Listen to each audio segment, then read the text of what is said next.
Hi guys, आईयूक्यूएम part 1 question में आपका most welcome है। आज लेके चल रहे हैं हम आईयूक्यूएम का question number 7। Determine the sum of all possible surface areas of a cube.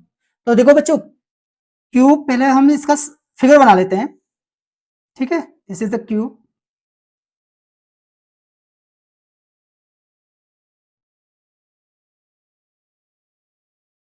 Okay, अब देखो इसमें क्या बोला है, determine the sum of all possible surface areas, sum of all possible surface areas of a cube. देखो अगर मैं ये फ्रंट का है, ठीक है, ये क्या है, फ्रंट फेस है आपका। ओके, तो इस फेस का आपको एरिया निकालना है, उसका सम करना है। ऐसे ही आपको बैक में होगा, ठीक है, इधर साइड में है दो, और एक टॉप है और एक नीचे। तो कुल कितने हो गए 6। और ये क्या है, स्क्वायर है। तो स्क्वायर का मतलब आई मीन जो ये स्क्वायर है तो इसका एरिया क्या होता है, ए स्क्वायर होता है। अगर मैं इसके एज ए मान लूं, सपोज करो मैंने ये एज ए है, ठीक है, और ये नेचुरल है। जो क्यूब है होता है ना बच्चों, उसकी लेंथ, ब्रेथ, हाइट तीनों इक्वल होती हैं। मैंने उसको लेट ए मान लिया, ठीक है, मैंने एज क्या मान लिया, ए। तो बच्चों ये भी ए है और ये हाइट भी कितनी है, ये भी ए है, ठीक है ना।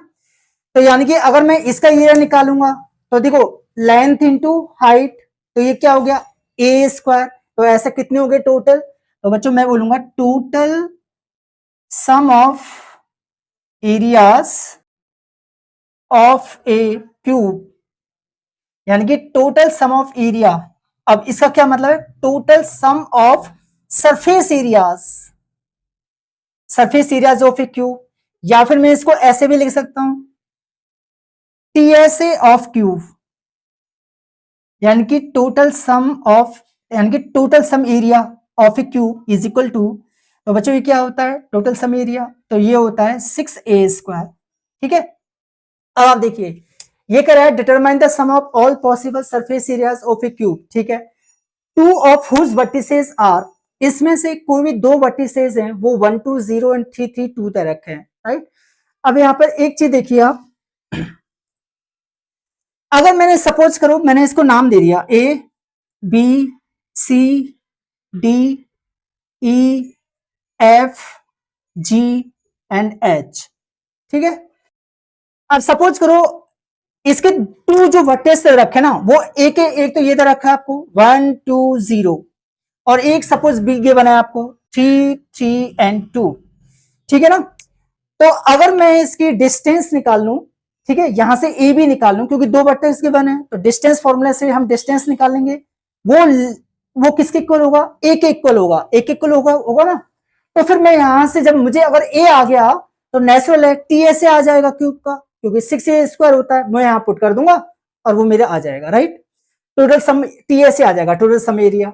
लेकिन जो ये कह रहा है ना, two of whose vertices are, तो क्या यही पॉसिबिलिटी है, क्योंकि इसमें बोल रहा है determine the sum of all possible surface areas, यानी कि क्यूब के सम ऑफ ऑल पॉसिबिलिटी कितनी कितनी हो सकती हैं सरफेस एरियाज की फाइंड करने की, तो वो पॉसिबिलिटी फाइंड करनी है। सपोज करो मैंने तो ये दो ले लिए यहाँ पे, अगर मैं वर्टेक्स यहां ना लेकर के, ये जो गिवन है 1 2 0 3 3 2, यहां ना होकर के अगर यहां होता तो यहां होता तो फिर कैसे करते।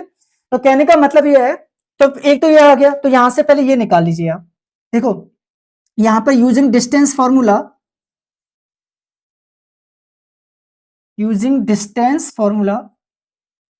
तो बच्चों ये होता है a is equal to square root of distance का फॉर्मूला, ठीक है, इसको मैंने डिनोट ए से डिनोट किया है।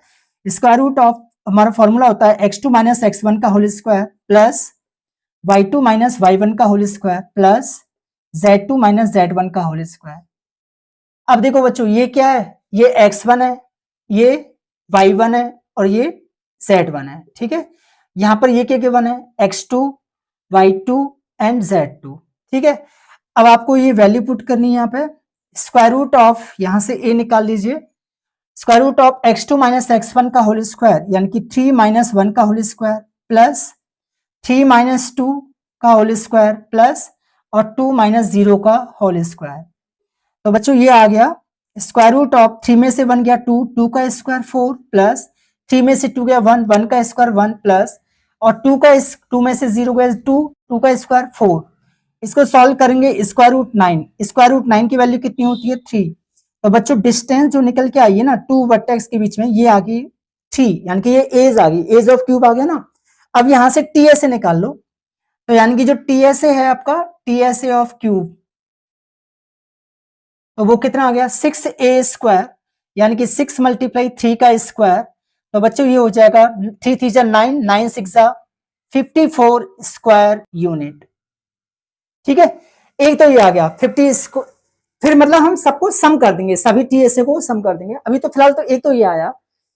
ठीक है, कब, जब वो जो दो एजेस है ना, वो क्या है, वो डिस्टेंस है टू टू एजेस के बीच के। ठीक है, अब मैं क्या करता हूं, सपोज करिए ये टू एजेस यहां ना होकर, आई मीन टू वर्टेक्स यहां ना होकर के एक वर्टेक्स तो यहां है और एक वर्टेक्स को मैं एच पे ले लेता हूं। सपोज करिए कहां ले लिया मैंने, एच को, यानी कि 3 3 2 को मैंने यहां ले लिया। ठीक है, अब देखिए, तो अगर सपोज करो ये इस तरह से है, राइट फिगर। ठीक है, मैं दोबारा से बना दिया, इधर देखिए। अब ये जो ए है, यहां पर बी, यहां सी, D, E, F, G, H. अब मैंने मान लिया, माने कि अगर मैं, देखो अगर मैं इसकी बात करता हूं, दिस वन, ठीक है, राइट, अगर मैं ये बात करता हूं एफ एच बी ए, यानी कि ये क्या है, सामने वाला सरफेस, सामने वाला फेस है ना। ठीक है, ए बी एच एफ। अब मैंने ए पे वर्टेक्स ले लिए 1 2 0 और एच पे ले लिए 3 3 2। अब पता है बच्चों, जब मैंने इसको मिलाऊंगा, यानी कि ए एच को, जब मैंने ए एच को मिलाया तो ये क्या हो गया, इस सामने वाले फेस का क्या हो गया, डायगोनल, डायगोनल हो गया ना। तो एक तो हमारा ये फर्स्ट पॉइंट निकला टी ए से। ठीक है, अब सेकंड पॉइंट देखिए, यानी कि फेस डायगोनल, क्या निकलेगा बच्चों इससे, फेस डायगोनल, ये कहलाता है फेस डायगोनल। अगर मुझे इस फेस, यानी कि सामने जो मेरा सरफेस दे रखा है उसका अगर मैं डायगोनल निकालूंगा, तो ये क्या है, ए है, और ये लेंथ कितनी है, ये भी ए है, क्योंकि लेंथ ब्रेथ हाइट तीनों इक्वल है, तो ये भी तो ए है ना भैया। तो देखो ये ए है और ये भी ए है, तो ये क्या हो गया, ये डायगोनल, ये 90 डिग्री एंगल है, तो हाइपोटेन्यूज स्क्वायर, क्योंकि ये पाइथागोरस थ्योरम लगेगी, is equal to base square plus perpendicular square. तो यहां से ए एच आ गया। ठीक है, और ये डायगोनल जो होता है फेस डायगोनल ए एच, तो बच्चों इस ये जो इक्वल होगा हमारी, तो वो हो जाएगा ए, मतलब देखो कैसे, square root of a square plus a square. कैसे भाई, hypotenuse square is equal to base square plus perpendicular square, तो a square plus a square है ना, और अंडर रूट लगा दिया, तो यहां से हाइपोटेन्यूज निकल के आ गई ए एच। तो बच्चों ये आ गई, यानी कि अगर मैं इसको सॉल्व करूंगा तो a square plus a square square root 2 A square. ठीक है, तो यानी कि ए एच आ गया, तो ए बाहर ले दीजिए, तो क्या बचा, स्क्वायर रूट 2 ए इंटू अंडर रूट 2 यूनिट। ठीक है, ये आ गया, ये क्या आया आपका, फेस डायगोनल आया है। अब आपको पता है, यहां पर एक चीज देखिए बच्चों, यहां पर जो आपको याद है ना, डिस्टेंस हमने निकाली थी, राइट भाई। देखो ये क्या है, ये डिस्टेंस ही तो है, दो वर्टेक्स के बीच की डिस्टेंस है ना। हमने दो वर्टेक्स के जो बीच की डिस्टेंस निकाली थी, वो डी, वो कितनी आई थी, 3 आई थी ना। ए की वैल्यू 3 आई थी, याद आ गया, ए की वैल्यू कितनी आई थी, वो जो डिस्टेंस आई थी बच्चों, वो 3 आई थी, है ना। तो यानी कि जो डिस्टेंस आई थी वो 3 आई थी, तो यानी कि ये कितनी है, ए एच वो 3 के इक्वल है। अभी हमने निकाला था ना इन दोनों के वर्टेक्स के बीच की डिस्टेंस, ऐसी मैंने अब यहाँ पे भी, तो वही तो 3 रहेगी, इसलिए दो वर्टेक्स के बीच की कहीं कैसे भी निकालो तो 3 आ गया। लेकिन ये अभी फिलहाल फेस डायगोनल की बात करता हूं, तो वो ए इंटू अंडर रूट 2 के इक्वल होगी, राइट। अब यहां से ए निकाल लीजिए, तो 3 अपॉन स्क्वायर रूट 2 आ गया।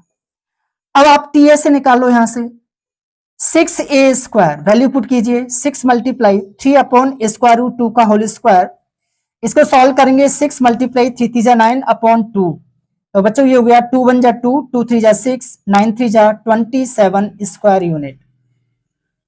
एक ये आ गया, ठीक है, एक 54 था, एक 27 था। अब देखिए नंबर थर्ड, एक चीज और देखिए अब आप, पॉइंट नंबर थर्ड, अगर मैं बात करता हूं स्पेस डायगोनल की, एक स्पेस डायगोनल और रह गया है। देखिए अगर डायगोनल यहां पर ना होकर के, मतलब में जो दूसरा वर्टेक्स है वो यहां ना होकर के अगर डी पॉइंट पर होता है, ठीक है, और एक ए पे गिवन है, बस ये तीन कंडीशन हो सकती हैं भाई। एक तो आप डायरेक्ट लेंथ निकाल रहे हो, एक फेस पे या किसी भी फेस पे निकाल लो, आप किसी भी सरफेस पे निकालो तो यही आएगा a इंटू अंडर रूट 2। एक है आप जैसे हमने होगी लेंथ होगी, ब्रेथ होगी, हाइट, यानी कि एक स्पेस में निकाल रहे हो अलग से, ये सामने वाले इसका डायगोनल नहीं निकाल रहे हो, अलग से निकाल रहे हो, तो वो स्पेस डायगोनल कहलाता है।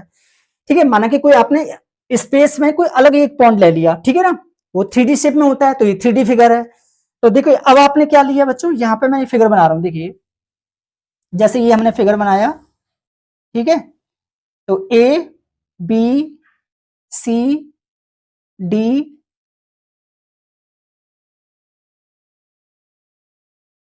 ई एफ जी एच।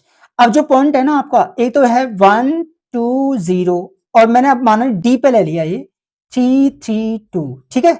अब मुझे निकालना क्या है, अब मुझे डायरेक्ट ईडी निकालना है। अगर क्या निकालना है बच्चों, डायरेक्ट ईडी निकालना है। अब क्या होगा, अब सोचिए, अगर मुझे डायरेक्ट ईडी निकालना है, यानी कि जिसे कहते हैं स्पेस डायगोनल निकालना है, स्पेस डायगोनल डी निकालना है, राइट, तो ये किसके इक्वल होगा, तो देखिए एक बार देखिए यहाँ पे, जब मैंने ये निकाला था इस वाले फेस के लिए तो इसकी वैल्यू कितनी आई थी, ठीक है, इसकी वैल्यू आई थी ये वाली value under root 2a², under root 2a², right, plus, ठीक है, प्लस, और फिर ये कितनी है, देखो ध्यान से सुनना, यहां से यहां तक की जो निकाली थी वो स्क्वायर रूट 2a थी, राइट, स्क्वायर रूट 2a।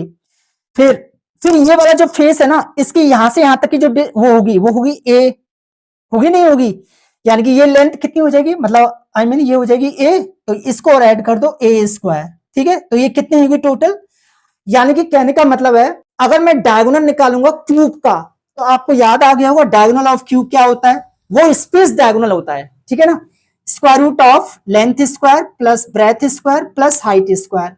अब तीनों इक्वल हैं, लेंथ ब्रेथ हाइट, तो यानी कि ये क्या हो जाएगा a इंटू अंडर रूट 3। अगर मैं लेंथ ब्रेथ हाइट को a मान लू तो a इंटू रूट 3 आ गया, तो बच्चों वही तो आ गया यहाँ पे a into square root 3 unit, right. अब ये डिस्टेंस किसके इक्वल थी, 3 यूनिट। अभी हमने जो निकाला था दो के बीच की डिस्टेंस ना, वही इक्वल होगी हमेशा ऑलवेज, तो यानी कि ये 3 के इक्वल है। 3 हो गया ना, अब यहां से a निकाल लीजिए। अब देखो जब मैं यहां से a निकालूंगा तो ये क्या आएगा 3 अपॉन अंडर रूट 3, यानी कि इसकी वैल्यू आ गई, दोनों साइड में रेशलाइज करोगे ऊपर नीचे तो स्क्वायर रूट 3 आ गया। अब बच्चों टोटल सरफेस एरिया निकाल लो यहां से 6a², तो 6 मल्टीप्लाई 3 यानी कि 6 3 जा 18 स्क्वायर यूनिट, 18 स्क्वायर यूनिट। बस हो गया अब हमारा क्वेश्चन। अब आपको क्या करना है, अब आपको निकालना है all possible sum of all possible surface areas. तो यानी कि बच्चों sum of all possible sum of areas क्या क्या होंगे, एक तो है आपका 54 प्लस 27 प्लस 18, इन तीनों को ऐड कर दीजिए, 8 plus 7 15, 15 plus 4 19, carry 1 2 2 plus 2 4 4 plus 5 कितने हो गए 99। Please again check, 7 and plus 8 15 carry 1, 7 and plus 8 15 15 plus 4 19 carry 1 2 2 plus 2 4 4 plus 5 9 99। बच्चों यही है इसका आंसर, ठीक है। आई होप आपको समझ में आ गया होगा, ठीक है। तो कैसे लगा, अगर आपको कोई भी बात है, कोई दिक्कत है किसी क्वेश्चन में, तो प्लीज आप कमेंट में राइट करना, हम आज का रेस्पॉन्स देंगे। तो थैंक यू सो मच।